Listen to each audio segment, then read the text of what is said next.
Bismillahirrahmanirrahim. Assalamualaikum warahmatullahi wabarakatuh. Alhamdulillahirabbil alamin wassalatu wassalamu ala nabiyina Muhammadin. Ada 3 hal pokok yang sangat penting yang merupakan nasihat sahabat Rasul Ali bin Abi Thalib radhiyallahu anhum. Beliau berkata, "Inna min na'imid dunya yakfikal islamu ni'matan.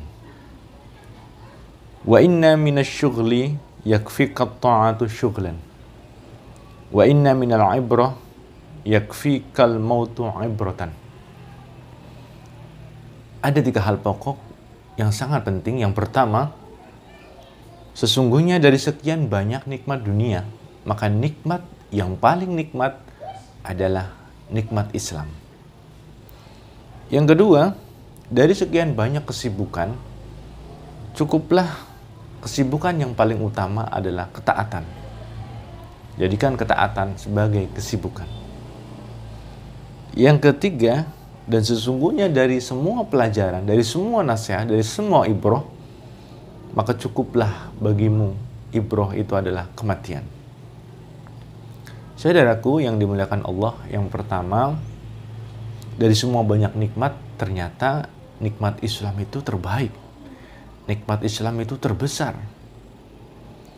Bayangkan, orang yang dikaruniakan harta sebanyak apapun, jabatan setinggi apapun, wajah semenarik apapun, badan sesehat apapun, tetapi na'udzubillah pada saat yang sama dia murtad, keluar dari agama Islam, maka semua kenikmatan itu tidak ada artinya. Karena nanti setelah dia mati, hancur binasa, dia akan masuk ke dalam neraka selama-lamanya. Tetapi orang yang semenderita apapun, semiskin apapun, sesulit apapun, serendah apapun, seburuk apapun wajahnya, tetapi dia Islam, maka keislaman itu nanti akan memuliakan dirinya. Di dunia dia mulia, dan nanti setelah di akhirat dia akan masuk ke dalam surga karena keislamannya. Jadi nikmat terbesar adalah Islam. Terkadang kami bila bertemu dengan pasien dengan penyakit yang sangat berat, dengan penderitaan yang sangat banyak, ditambah lagi kemiskinan ekonomi, kami tetap menasihati agar tetap bersyukur kepada Allah. Ketika kita kesulitan untuk bersyukur kepada Allah Subhanahu wa taala, kita bersyukur bahwasanya di dalam hati kita masih ada Islam, diri kita masih Islam. Itu syukur sekali, bersyukur sekali. Nikmat Allah, kekayaan Allah, nikmat terbesar kita menjadi Islam. Allah Subhanahu wa taala berfirman, "Ya ayyuhalladzina amanu taqullaha haqqa tuqatih wa la tamutunna illa wa antum muslimun." Wahai orang-orang beriman, bertakwalah kepada Allah dengan sebenar-benarnya takwa, dan janganlah sekali-kali kamu mati kecuali dalam keadaan Islam. Yang kedua, dari semua banyak kesibukan, cukuplah bagimu ketaatan menjadi kesibukanmu. Kalau kita tidak sibuk dalam ketaatan, pasti kita akan sibuk.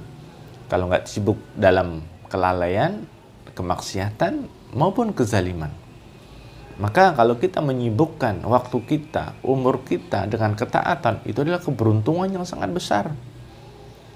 Dari sebelum subuh kita sudah sibuk ibadah, bermunajat, sholat tahajud, sholat witir. Waktu subuh kita sholat berjamaah, ditambah dengan tadarus atau zikir pagi. Lalu kita mengerjakan pekerjaan-pekerjaan rumah, mempersiapkan pekerjaan, mempersiapkan anak-anak sekolah. Kemudian agak siang kita sholat duha, bekerja secara halal. Siang hari kita istirahat sholat duhur dengan sunnah-sunnahnya.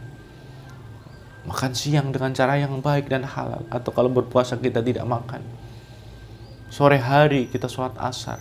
Malam hari kita sholat maghrib, sholat isya. Atau kita sibukkan diri kita dengan membaca ilmu, membaca buku, mengikuti pengajian-pengajian ilmu, bersedekah, bersilaturahmi, menjenguk orang sakit. Kesibukan-kesibukan terbaik adalah kesibukan dalam ketaatan. Waktu yang berkah, waktu yang tidak membuat kita rugi, waktu yang penuh dengan pahala-pahala. Waktu yang di dalamnya Allah Subhanahu wa taala melihat kita dengan rahmatnya, dengan keberkahannya. Jadi dari semua kesibukan, cukupkanlah kesibukan dalam ketaatan bagimu. Kesibukanmu adalah dalam ketaatan. Yang ketiga, dari semua nasihat, dari semua mau'idhah, dari semua ibrah, cukuplah kematian sebagai nasihat. Kematian nasihat yang bisu. Dia tidak berkata sepatah kata pun, dia tidak berceramah satu pidato pun, tidak. Tetapi kematian memberi nasihat kepada semuanya yang melihat. Lihatlah yang pejabat, lihatlah yang berkuasa, lihatlah yang kaya, lihatlah yang tampan, yang cantik, lihatlah yang ulama, lihatlah yang orang biasa, lihatlah orang yang menderita, lihatlah orang yang bahagia. Semuanya melewati satu tempat yang sama, kematian. Kematian menghancurkan angan-angan, kematian menghentikan cita-cita, kematian merenggut seseorang dari yang dicintainya. Dari rumah yang megah menuju rumah yang sempit, dari rumah yang terang menuju tempat yang gelap, dari pelukan keluarga menuju pelukan tanah. Kematian menjadi penasehat agar kita persiapan untuk apa yang bisa kita bawa menuju ke kematian kita. Bukan harta, bukan jabatan, bukan kepopuleran. Yang bisa kita bawa iman dan amal soleh. Jadi kematian menjadi penasehat utama. Kematian menjadi penasehat yang abadi. Kematian menjadi penasehat yang efektif untuk menghancur luluhkan kesombongan seseorang. Semoga bermanfaat. Kurang lebihnya mohon maaf. Allahumma shalli wa sallim wa barik ala Muhammad wa ala ali Muhammad. Assalamualaikum warahmatullahi wabarakatuh.